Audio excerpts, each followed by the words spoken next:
we are, ladies and gentlemen, about to go into some serious firepower. This dude's been through a lot. I had a personal opportunity to meet up with him. He's based in Vegas, and his mastermind connected me with my girlfriend, so I have him to thank for that, and thank you, Peter Anthony, for that. And he's just an amazing dude, loves people, and cares about them so much and their success, and he's out to really change the industry of being an expert, being an influencer, being someone who has a message to get out to the world, and he's pioneering, taking no prisoners, and just he will outwork everyone. He says it on his cover photo, and he lives it, and I see him, and I acknowledge this dude for doing that, and I'm sure we'll dive into that even more throughout the interview. But, you know, I really, really love what he's doing, bringing together the best of the best people. These masterminds he had Les Brown at one of them. I know he has other amazing speakers, and it's just like, to be around such a high caliber of individual is an honor. It causes you to grow and stretch yourself and think outside the box and become more. So surround yourself with greatness. Surround yourself with people who are visionaries, who are just leading the charge, who are driving, who are doing 12-hour marathons, who are doing a mastermind every 3 weeks because we want to do, 50 events a year, or however many, 200 events a year, crazy amount that he's doing. So it's just an honor to be surrounded by great people, and even you in the audience. I'm grateful to be with you, to be surrounded by you, to be right here, right now, sharing with you. And it looks like he is all juiced up and ready to go. Awesome. So, this man, Peter Anthony Wynn, brash, bold, outspoken, controversial, and right on the money. The prodigal son of New York has been an award-winning entrepreneur since he began building brands at age 19. Peter Anthony's expert solutions and industry-changing ideas have been sought after for decades. Now, at the height of his success, Peter Anthony is ready to share his award-winning secrets with you. Peter Anthony, you ready to rock this? Dude, I was born ready. He was born ready. I came out and I said to the doctor, "Are you ready to rock this?" I said, "Dude, what took you so long?" Coming out the I've been trying to get out of here for months. I love it, man. I love it. So thank you again for being on today, man. You're doing amazing things. I love every interaction we have because it's just like you're passionate, you're fiery. I'm passionate, I'm fiery, and we're going to bring some gold to this audience today. So we're going to dive right in. The theme of the day is evolution. So Peter Anthony, how are you evolving your life, your business, your industry, your corner of the world? How are you innovating to create a legacy? Well, I'm super blessed. I'm the founder of You Will Change the World, and we've been killing it. It's been insane between Les Brown and James Dentley and Jay Shetty and Rob Nelson, and just the hits keep coming. So we're working with some of the best brands, some of the best people. And the interesting thing is, I was really blessed to have this hard work ethic when I was young, and I realized I did really well, and I think I was a millionaire right around 26, 27 years old. And it was just from hard work. And the interesting part, I did a Facebook Live this morning, and you think about how often you fail your way to success and the power of that word that's just, I will never quit. When you were being playful and you say, well, I'll outwork everybody. I work about 90 hours a week, 78 to 90, depending on the work week. I always work 6 days, generally 7. If you're an entrepreneur, you're on 24/7, 365, which gives you a lot of room to fail. There's a lot of stuff falls through the cracks, and people only see the successful part. They see the cars, the boats, the trips, the money, the smoking hot people in your life, the really cool accolades or awards. Those all come at a price, and the price is, are you able to get through those times where you fail and you're just like, what do I do? And it's going to be defined by some simple things, man. What's your character? What's the level of your character? What is the level of meaning that you've put into the word integrity? Because it's the only gift that you give yourself, right? Integrity is the gift that we give ourselves. It's the only thing that can't be taken away by anybody other than ourselves. So when I look at businesses, my question is, what's the level of integrity that you're bringing to your business? And really, it's what's the level of integrity that you're bringing to your customer? And I say, oh, okay, cool. How can I learn from that? There's going to be moments where we disappoint people due to our failed expectations of them and their failed expectations of us. But what is it that I can really do that's going to make a difference in a human being's life right now? Like what you're doing today. It's super, super cool, right? You're bringing tremendous amount of value. You're completely over delivering. And if you touch one person, what an incredible day. If you touch one person who is now inspired to touch another person, extraordinary day. And if that level of inspiration, motivation, and commitment can ripple through 6 people, you're on your way to changing the world. But you have to start with changing yourself. You have to make that commitment that I will fail and I will get up. As a father, it's interesting, your kids teach you a lot of lessons. My children taught me a lot of lessons. Some of them I didn't want. Some of them I really could have done without. But one of the things that I try to teach my children, my daughter Alexis, when she falls, the first thing I taught her to do is jump up and tell herself she's fine. And she did that her whole childhood. She would fall off a bicycle. She'd jump up. She'd say, I'm fine, Papa. She'd fall playing soccer. She's like, I'm fine. Right? And when she was really young, she just said, I'm fine. And interesting, my first radio show, I want to say it was in 1991. It was called the Peter Anthony Beauty Report. And I was on in New York on an AM station, 1120 AM.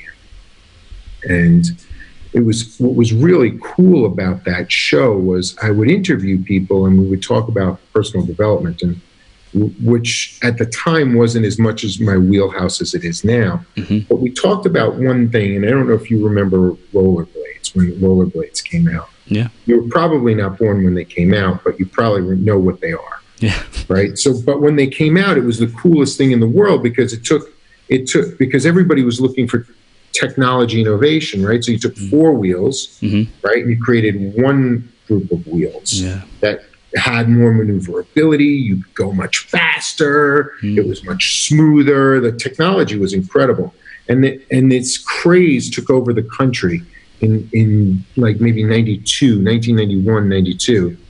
And I was like, oh, I have to get a pair of rollerblades. Now, as a ski instructor and a professional skateboard rider, and I was like, I'm going to crush this, man. It's going to be so cool, right? But now I'm an adult. Maybe it was 95. Because I'm trying to think. I was probably, it had to be 95 because I was in a new space and I'd won some awards. So it's 95, 96, and I had a bigger reputation. And I went out I lived in New York, and I went out to the beach, and it was, I want to say it was maybe February, March. So the snow was melted, but there was still gravel on the ground, light gravel on the ground from when they'd sand for the snow, right? Because you didn't want your cars to slip and slide. So I get to this big, huge parking lot on the beach. There's no cars there. I'm totally excited. I get these beautiful, I spent a fortune at the time. It was probably $300-400. And I'm lacing up these rollerblades, and I've got my cool black shirt, and I'm feeling great. And I'm strong, and I got this cool hat. I'm going to rollerblade my way to abs. That's my goal, right? Just like JFK, I'm going to rollerblade, right? Use my core. I'm going through, and I'm going through, and I'm going through. And I'm like, oh, this is cool. Right now, I was a giant slalom skier. I was a professional skateboard rider. Right? So I'm like, I want the speed, right? Like, I love speed and adrenaline, and I'm going and I'm going and I'm going and I'm going. And it's interesting about life because it's the tiniest thing, Chris, that completely screws us up. And I hit a pebble about this big. Now, remember, all the wheels are in a row. So I hit this little pebble. And the interesting part about the pebble is it was like a triangle, right? And instead of my wheel going over, it wasn't quite, it was like maybe a concave triangle. My wheel went into the pebble, into this little pebble. This is the big wheel, hits the little pebble, right? Big wheel, little pebble, and it goes, and then all of a sudden it stops all the wheels and it goes, and then all of a sudden it goes, now I'm going about probably, I thought I was going 60 miles an hour. I totally wasn't going 60 miles an hour. But I was probably easily doing 30. Okay. I was full out because I had nothing but parking lot and asphalt in front of me. No cars. I'm doing it, right? I'm like, okay, cool. I've got this. Hit this pebble. Boom. My skates and my ass and my legs go literally 6 feet into the air. My feet are higher, way higher than my head. And I'm standing probably 6'6" with these stupid things on. And I fly up. And all I can think is on the way up, all my martial arts experience comes to me, and I'm like, I got to break my fall. I put my arms out. I tuck my head and chin into it. I'm like, I don't want to kill my head. I don't wear a helmet. And boom, and I slide because the momentum, I'm sliding across the gravelly pavement. And I realize, and I just tear up my elbows, my hands, my shoulders, my back. So, what do you think, a wealthy millionaire entrepreneur does at that point in his life? I threw those damn rollerblades right onto, somebody picked them up in the sand about 6 months later at the beach with a metal detector. I'm furious, and I've got to do my radio show. Yeah. And I'm pulling gravel out of my arms. It's I'm like, there's blood everywhere. And I realized something. If you've ever ridden a skateboard, you've fallen. If you've ever jumped on skis, you've fallen. If you've ever ridden a motorcycle or bicycle competitively, you've fallen. Yeah. You will not be great when you start, but you have to get started to be great. And starting comes with failure.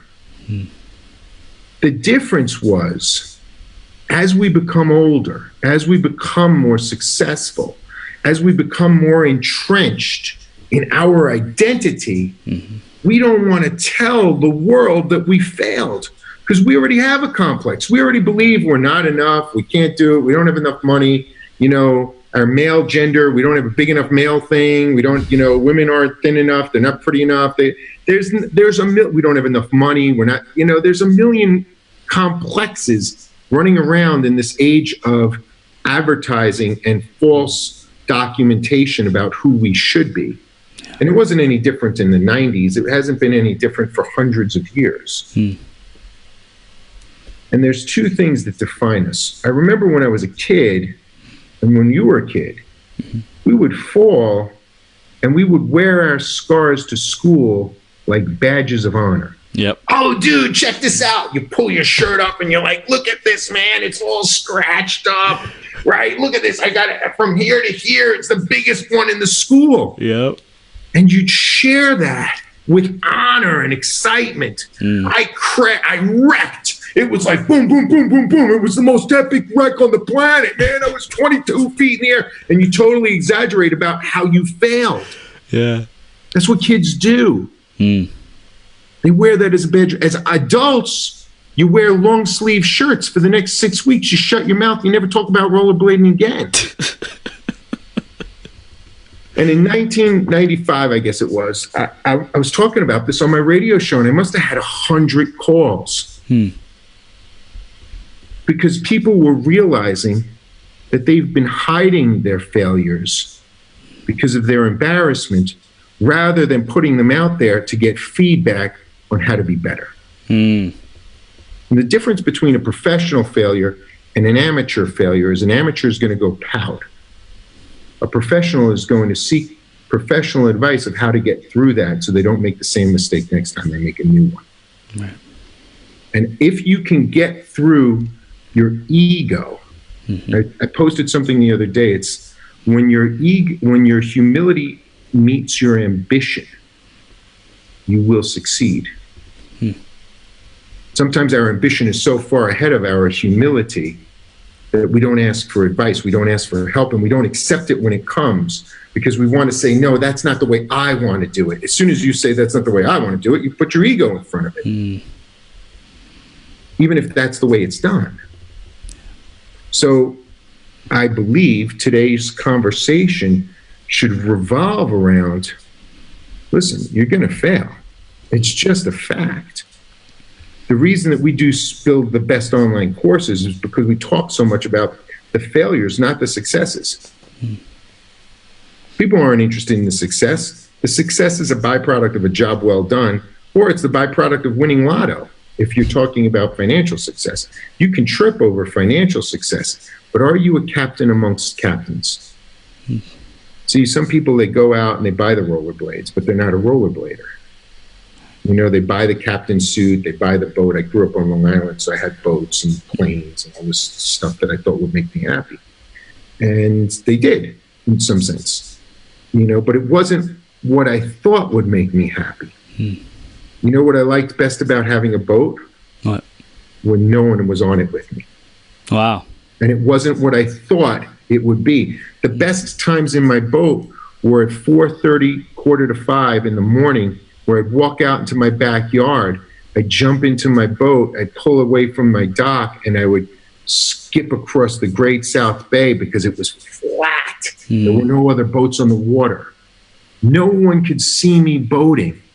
I had my coffee, I had a Kaiser roll with a little bit of butter, and I had either the New York Times or Newsday, and I would go to a little area and I would read for 2 hours as the sun rose, and I would drink my hot coffee out of a Stanley thermos. That was the best time on my boat. The hardest times on my boat were when lots of people were around, and you realize no matter how many hundreds of thousands of dollars you spend on a boat, there's some dude with a $2 million boat right next to you saying, oh, that's all you got.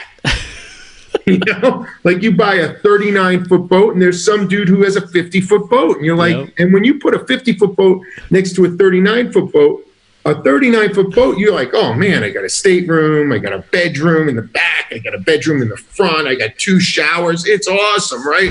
You get this big 39-foot Sea Ray. And then some dude pulls up to you with a 51-foot Sea Ray, and that's 12 feet difference. And in the water, it's the difference between being real and being just like, you know, so you realize there are these moments, you know, when you, by comparison, you have to keep going and you have to keep growing, and it's going to inspire you, or it's going to inhibit you. And people ask me all the time, how do you derive inspiration from it? How do you get inspiration from that failure? Well, I changed the definition.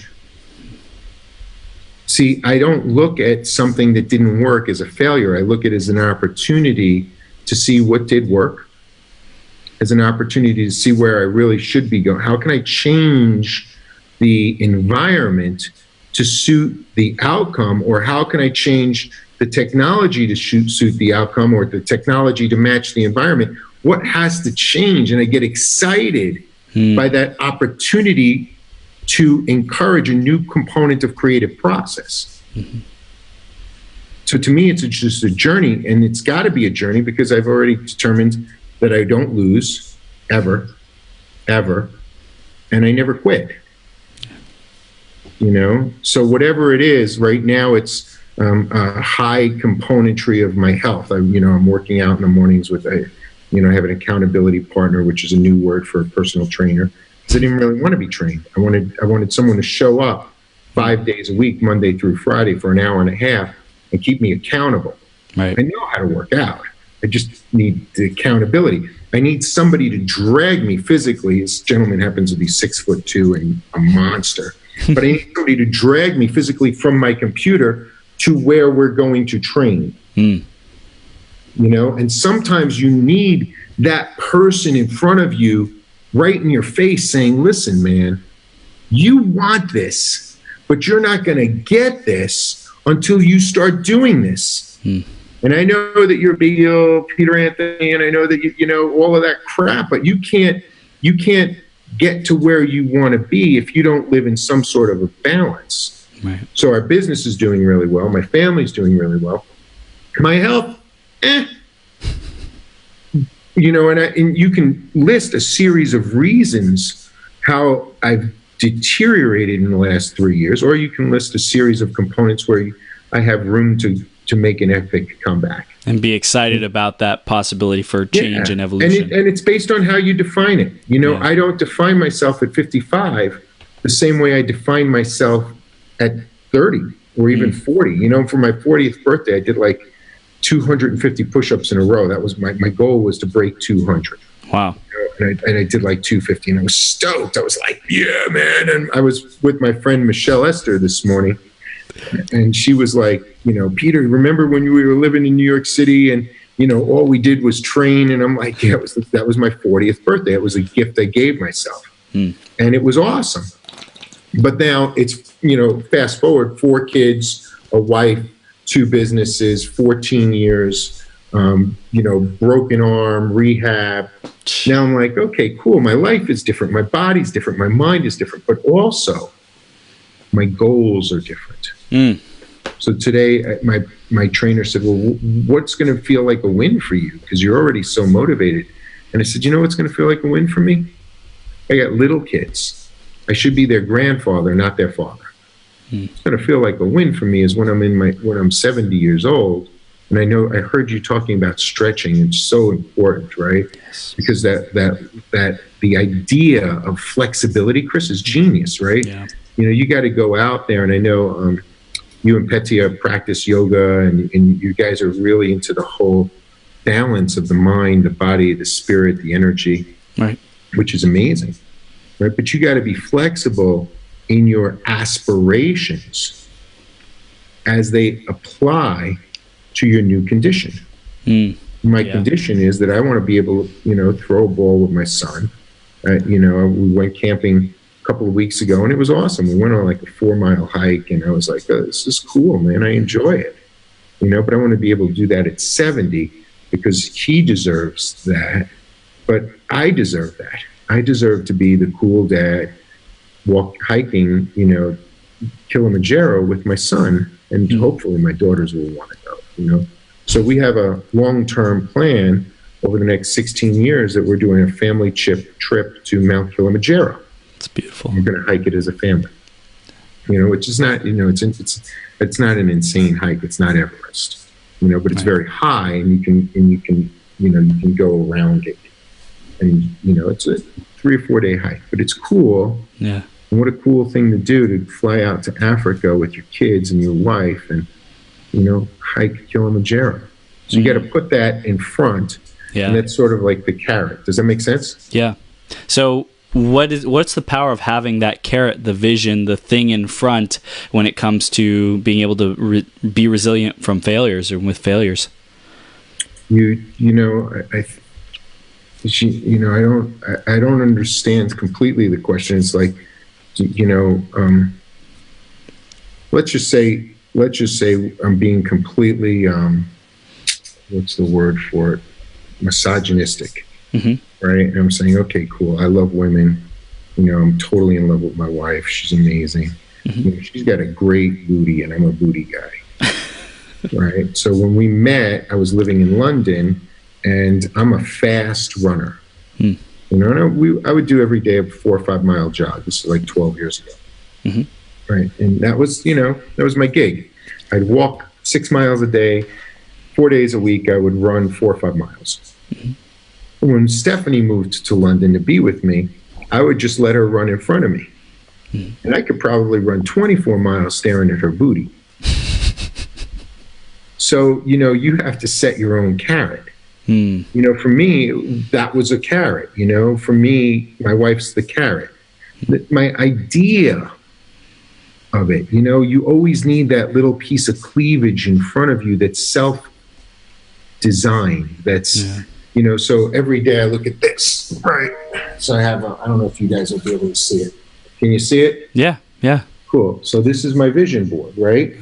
Now, yeah. nothing on this vision board I haven't had. It has a spot for, so it has people, the biggest thing on the vision board is Tai Chi, because I love practicing Tai Chi. I've never owned a $6 million house, so I put it in the middle of my vision board because I thought it was cool. I've had $400,000 or $500,000 cars, but I've never owned a Corvette. And I don't know why I've never owned a Corvette, because I love Corvettes. And I'm thinking to myself, you know what? I need a Corvette. And I drove Corvettes. Maybe a couple of months ago, we were at Dream Racing, and it was like, they're like, oh, do you want to drive the Lamborghini or the Ferrari? I'm like, no, I owned a Ferrari. I'm really not into Lamborghinis, but I really want to drive that Corvette. And I just was in the Corvette. I'm thinking to myself, God, I got to have one of these Corvettes. It's the coolest thing in the world. I can drive this every day and beat the bananas out of it and never feel bad. I love it. So I'm like, okay, cool. I want a Corvette. And then we just went car shopping, and I just saw an AMG Mercedes, not the McLaren, but it's like the McLaren anyway. It was like $190,000. And I was like, oh, maybe I want this instead. So I set up a test drive. You got to create your own carrot. Yeah. You just got to go out. One of the exercises that we would do with our staff in New York when we were winning all those awards, I would take everybody to a jewelry shop, and I'd say, listen, man, everybody here has got to try on at least 4 or 5 watches, and they all have to be over $10,000. People were like, why would you do that with your staff? Because most people never put on a $10,000 watch. They'll put on a Rolex. And Rolex today is, you know, coming near 10,000, but 15 years ago, Rolex was about $4 or $5 grand. So it was twice as much money as a Rolex. Wow. And the reason is because until you see it on you, until you feel it on you, until that's inside of you and part of your cellular structure, it's not real. But if you can wear it, you can be it. You have the same 24 hours in a day that I do. Yeah. My friends who, when we started You Will Change the World, we started from zero. 3 years ago. Zero instructors, 0 students, zero. 3 years later. You know, last year we did millions. This year we're going to do close to $40 million in 3 years. It's not because of what I'm doing, because everybody had the same access to the technology. As a matter of fact, Chris, most people are much like, I really love, I'm like, oh, how's Chris doing these Facebook Live things with Zoom? And I'm like, I got to talk to that young man. He's been to my seminars. He's a stud. I want to do that, right? Because I think it's cool. I don't know a lot about technology, but I do know a lot about people. What moves them, what they want to buy, because I'm a student of myself. Yeah. I know my cleavage, and I know that I'm a dude, and that I react to dude cleavage, and I know that I also am, you know, I've talked to and touched 1 million women in my life through my former career and through this career. So I really understand women at a very deep level, which means if I understand me and I understand men and I understand women, I understand people. I've lived on 4 continents. So I understand cultures. And I look and I say to myself, wow, this could be cool. You know? It's as a matter of fact, I'm thinking to myself, it's a little trippy that I've lived on 4 continents. I never even, you know, I've visited 5, but I've lived on 4. That's kind of cool, right? But you experience different things. Yeah. You know, and you have to set yourself up for the environment that you're choosing. And I want to be clear with your audience. You're choosing your environment. God gave you 2 legs, a mind. If you're watching this, you have technology and you're choosing your environment. So the good or bad that's coming out of your environment, it's your choice. It's not happening to you. It's happening because of you. It's not happening for you. It's not happening to you. It's happening because of you. And because it's happening because of you, then you have the ability to change it like that. Yeah. Like that. You change your environment, you change your circumstances. You change your circumstances, you'll change your environment again. And we see that in the evolution of our masterminds. Our last mastermind, we brought in 5 new instructors, and our instructor packages range from $35,000 to $50,000 entry level. So when you bring in 5 new instructors, that means that we had a qualified room of the 23 people that were there. The room is becoming more and more qualified, which means that our message is finding the right people. So when you connect so how many messages have I failed at? Right? Because they didn't find the right people. And I want to put a gun to my head. I'm like, oh my God, nobody watched my Facebook Live. This sucks, right? Or I've got all these people saying how much they love me, but they won't buy a thing. And that's the other thing, you have to ask yourself is, are you looking for is the love of, is the admiration of people enough to pay your bills? It's a trippy statement, right? Yeah. Because people say, oh, well, Peter, you don't have a huge following. I don't need a huge following. My following has huge money. Yeah. Right? The reason that, and guess what? People with huge money, there's not a lot of them. So of course, I have a smaller following because I attract people who have more energy in that realm. It's not good or bad. It's just, in that realm, as the pyramid moves up, there's a smaller group of players at the top. So you can have, you can compare me to somebody who has like a million followers, and I make way more money than I have friends that have 10, 12 million followers. And they're like, well, we're not making as much as you. We're not doing as much as you. We're not having a great enough impact. And I said, well, are you speaking to people who are impactful? Because it's not, and I've failed because I've gone for the big amount. I've gone for the quantity, and I forewent the quality. And there were times where I went for quality, and I was like, oh, I don't need a lot of people. And I needed a lot of people. So neither one is right or wrong. It's just at the right thing at the wrong time is the wrong thing. The wrong thing at the right time is still the wrong thing. Does it make sense? Yeah.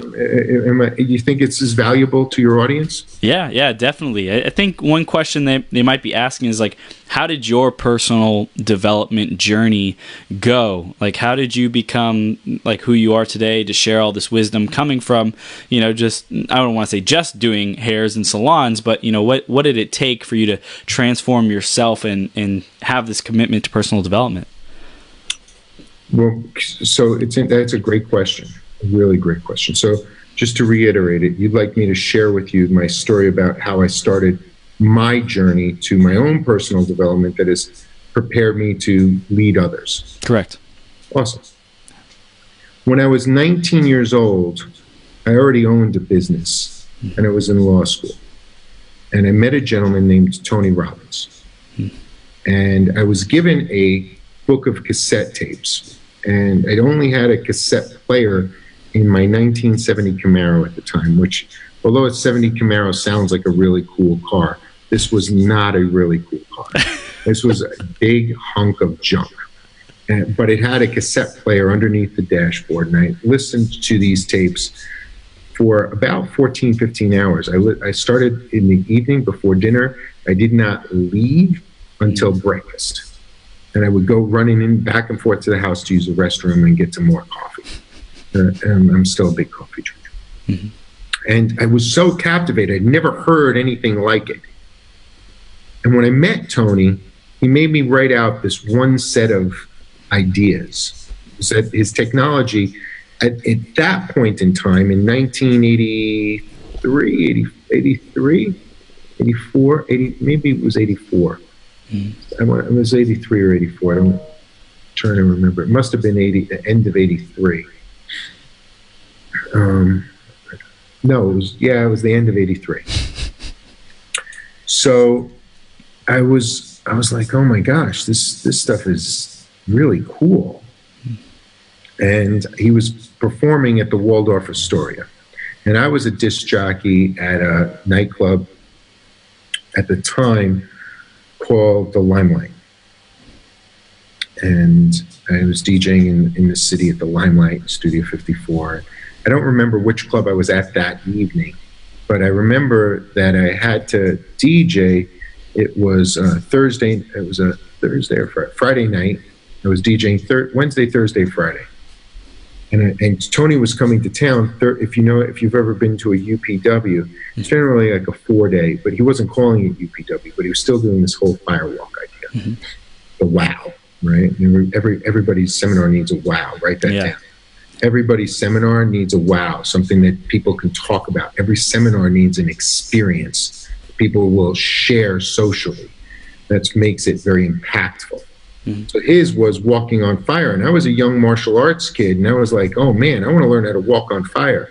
Well, needless to say, I didn't walk on fire because they had done it the day before, and I slept in a phone booth at the Waldorf Astoria, and it was really cool because their phone booths it was the Waldorf Astoria. I mean, it was this 5-star hotel. I'd never been in a 5-star hotel. And their phone booths had these great big thick pads in there, and they were soundproof. It was awesome. And I was like, oh man. And I got out of DJing at 4:30 in the morning, and his show didn't start till about 8:30. So I had 4 hours. So I went to sleep in the phone booth, and finally someone, they're not, knock, knock, knock. I'm here for the seminar. I jump out of the phone booth. I had no money, Chris. None. I was making money and spending money on my DJ business. So we were doing mobile DJing, which, although it sounds cool now, but it was no one was doing it then. Right. No one. We were one of the first. So I thought, wow, so I'd meet Tony, and it was like, Mr. Robbins, I'm so excited to meet you. I said, you said we could do anything if we put our mind to it. I said, my mind is totally focused. I need to do this. You need to be my mentor. And I said, I'm going to the next level. He said, I completely appreciate your passion, but the seminar started a day ago. We were already broken into groups. I will be back in 6 months. I'd love for you to come and attend one of those seminars. I said, Mr. Robbins, you said if you're committed, you can do anything. I am committed. I am here right now. I went through the whole story. Like, you have people trying to get into your coaching program, and they go through the story, right? Now I'm one of those people going through the story. Yeah. I'm like, but I was committed. Chris, I wasn't going to give up. Because I knew it was that moment that would change my life. So I'm looking around the room. I'm like, oh my God, your room is a mess. You could, and here was something. I knew NLP, but I didn't know I knew NLP. I said, we're going to be having guests in about a half hour. The room can't look like this. So I started picking up the room. He's looking at me like I'm out of my damn mind. And I just start picking things up. But, the way I grew up, because we grew up on welfare, we were always cleaning, always. So I didn't know anything other. That's the only skill set I had, clean everything. So I started using my skill set, and I started picking up and straightening up. And so I think he said to somebody, you got to deal with this guy. So he comes back over to me. He's like, listen, we're going to let you stay. There's, bring your credit card over to the booth when registration opens. It's, whatever it was, $900. I said, let's talk about that. I've already missed a day. I'm going to be your greatest student. And you could just see his eyes rolling in the back of his head. I'm thinking to myself, oh my God, what am I going to do? So he's like, oh my God, this guy doesn't even want to pay. I call security. But I didn't have the money. Right. And I was like, how do I get to stay in the room? So I said, listen, I will clean this room every day. And he's like, you know what? Just clean the room. And he walked away. And in that seminar, he taught us to write down values. Yeah. Not away values, not towards values, just things you value. And I wrote a list of about 25 things, and he actually came over to me and he looked at my list and he said, well, what do you do? I said, well, sir, I'm in a pre-law program at Stony Brook University. I'm going to be a lawyer. I said, he said,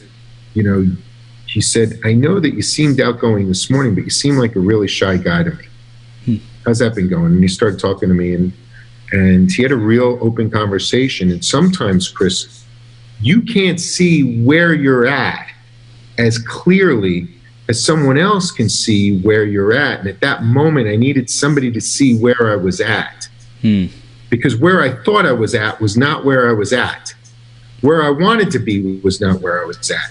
You see, I was looking for the wrong thing in the wrong place. I've never played with dolls. I never experienced like wanting to do hair. I'm a dude, right? Not that I'm saying that that's bad or good, but I was a dude. I didn't know anything I didn't even know hairdressing was a choice of career. But he looked at all my values. He said, "You're a super creative guy." I said, "Why do you want to be in law school?" I said, "I want to make a difference. I want to change the world, sir." He said, "Well, that's a big plan.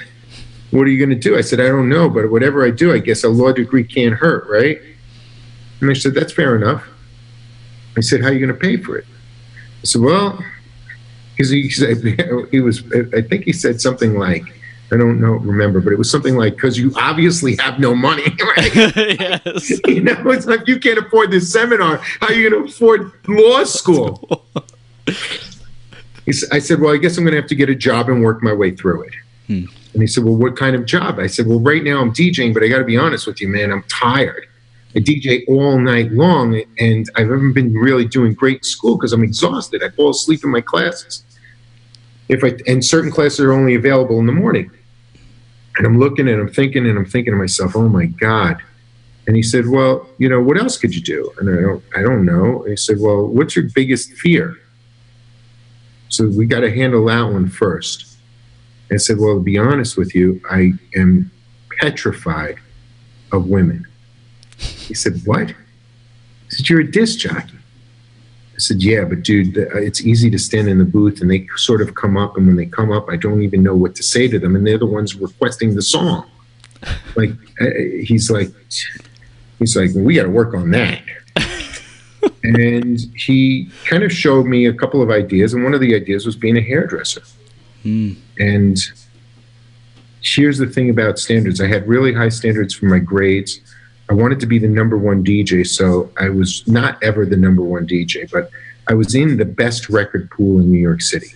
I DJ'd at the biggest club I think it was in the country, one of the top biggest clubs in the world. It held 5,000 people.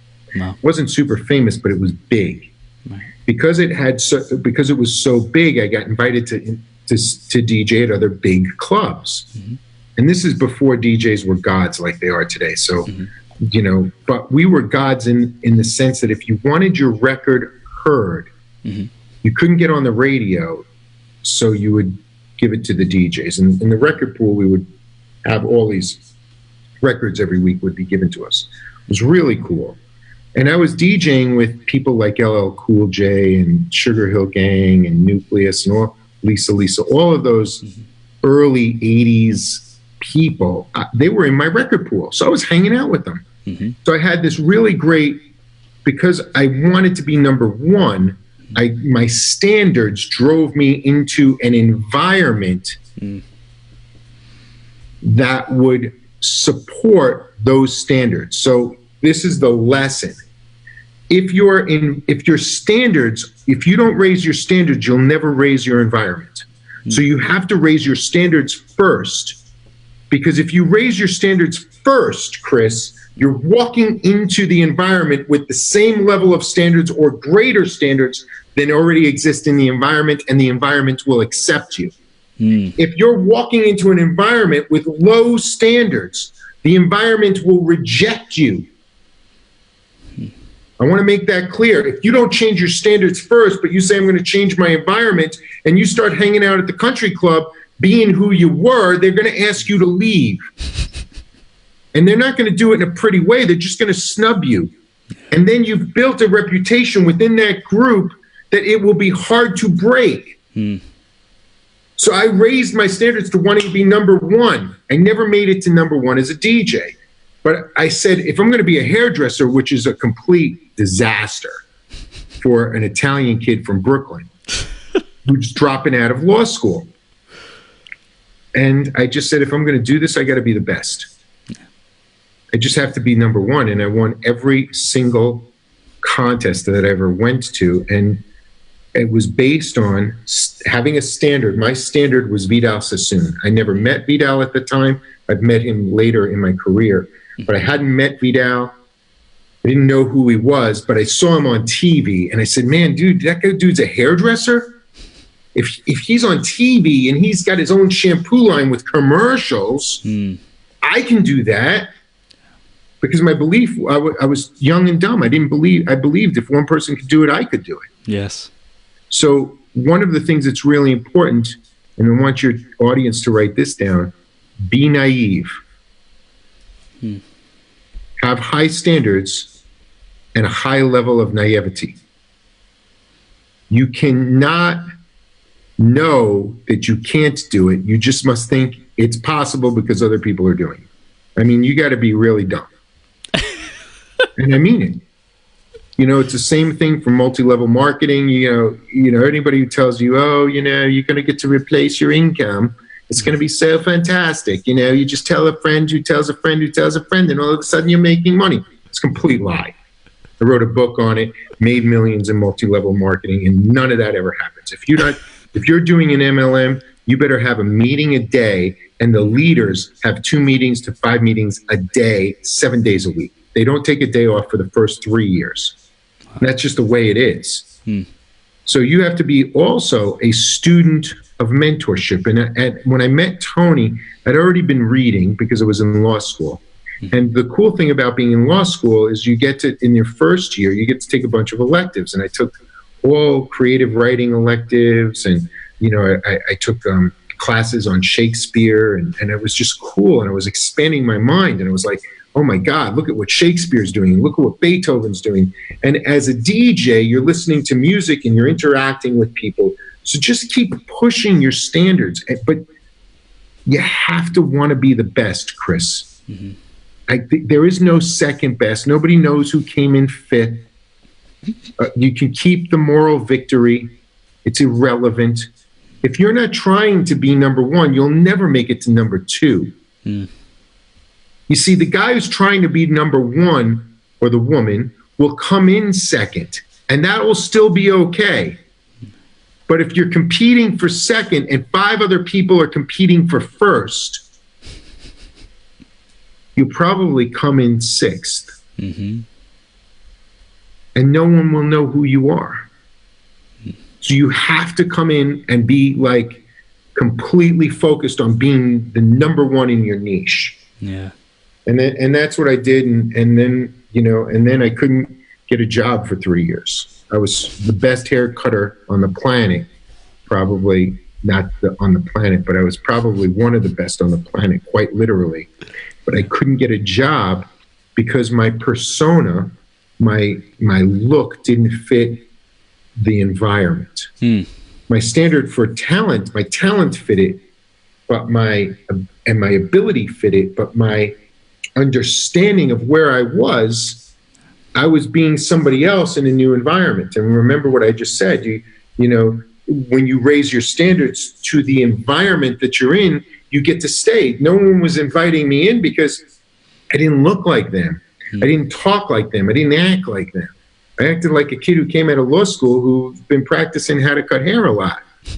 I looked more like, I sounded more like a smartass than somebody that they wanted to teach about the industry. And then I thought to myself, okay, what's the number 1 salon in the world? I went to that salon. I trained at that salon, and I surrounded myself, and I got fired from that salon. I went to the number 2, and I subsequently got fired. I got fired about 4 or 5 times. It was terrible. Yeah. My self-esteem was in the dump. I never made more than $100 a week. I was using DJing, so I was always making $150,000 a year, but it was all coming from DJing and my entertainment company. So we all are at that crossroads, right? Right. Does my day job, does my dream supersede my ability to quit my day job? And the moment I quit DJing is the moment I decided to open my own salon. And when I decided to stop DJing, I gave myself a year because I knew I needed the money. So I said, and I went from 5 nights a week to 2 nights a week, because I could pay my bills on 2 nights a week. And all of a sudden, my hairdressing career started to go like this. I was giving it more attention. I was giving it more attention. And then all of a sudden I went to one night a week, and it started to go like that. Yeah. And it was no nights a week. There was not enough money that you could pay me to DJ. And in hairdressing, we had this milestone. And the milestone was, can you have $1,000 day? Yeah. So when I did my first $1,000 day, I was like Roger Bannister. If I could do it once in a week, I could do it 5 times. Yep. And then all of a sudden I said, well, if I could do 1,000, I could do 1,500. Then I said, if I could do 1,500, I literally said this, I could do 3,000. Now, a $3,000 day is like a retard. No one does that, you know? Right. But I wound up hitting $4,000 and $5,000 a day cutting hair. And then all of a sudden I realized, turned around, and I was a millionaire. So, you know, those are the things. If anybody has any questions, I know we only have like 3 minutes here. Yeah. I think at this point, just let's wrap it up and drive the point home about, you know, really being able to overcome failure and the main takeaway from this interview. Yeah. So failure is it's the idea that you have to, you know, you will fail if you don't raise your standards. Even if you raise your standards, you're still going to fall, and you've got to be proud of the scars, not hide them. So that's my original story with the rollerblade. And then, you know, and then never accepting no. You know, you only fail when you accept no. When I was with Tony, he told me no, but I couldn't accept no. Because your moment is right now. If you're here listening, your moment is right now. It's not tomorrow. And you can't accept somebody telling you, well, you know, we'll do that next week. That's not acceptable. Too many hours between now and next week. Somebody else is going to take your place. Too much. You're giving the competition too much time to beat you. So that's really the wrap. You know, is you're going to fail, and that's okay. It's not the speed at which you fail; it's the speed at which you come back. Yeah. You got to retry and retry and retry. Don't quit. Oh, you're failing? Great. Do find the standard, find the mentor, get the feedback, and then adjust. Does that make sense? Yep, absolutely, man. So how do people stay connected with you, Peter Anthony? Given so much gold, what do they do next? Man, you know, here's my personal email, paw@youwillchangetheworld.com. And if you guys want to come to one of our masterminds, you know, Chris has been nice enough to offer to buy you all tickets. Yes. You guys can all come if you send me. We have one this weekend in Las Vegas, and we will have one June 8th. Tickets are generally anywhere from $500 to $2,000. I'll give you a ticket. Just email me. We'll put you on the guest list, and you are our guests to one of my next masterminds. So paw@youwillchangetheworld.com, and we'll get you into the system, man. We'll get you to a mastermind that will change your life.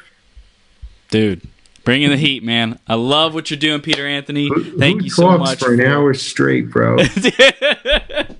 Dropping the gold, man. I was taking notes. There's going to be some amazing show You did good, though. I'm so proud of you. I am so proud of you, dude. Your passion, your heart, your energy, your perseverance, your persistence, man. No quit in you. There's no quit. There's a little whining, but there's no quit. I'm only kidding about the whining, but there's no quit. Right. You know, you just see it and you got to take it. And, you know, I love that about you. So go for it. Thank you so much for having me on. Thank your audience for me. It's truly a blessing. And I know you're coming back and forth to Vegas, dude. So knock on my damn door. All right. Because I know where your girlfriend lives. Don't make me find you. Have a good day, guys. Awesome, man. Take care. Cheers.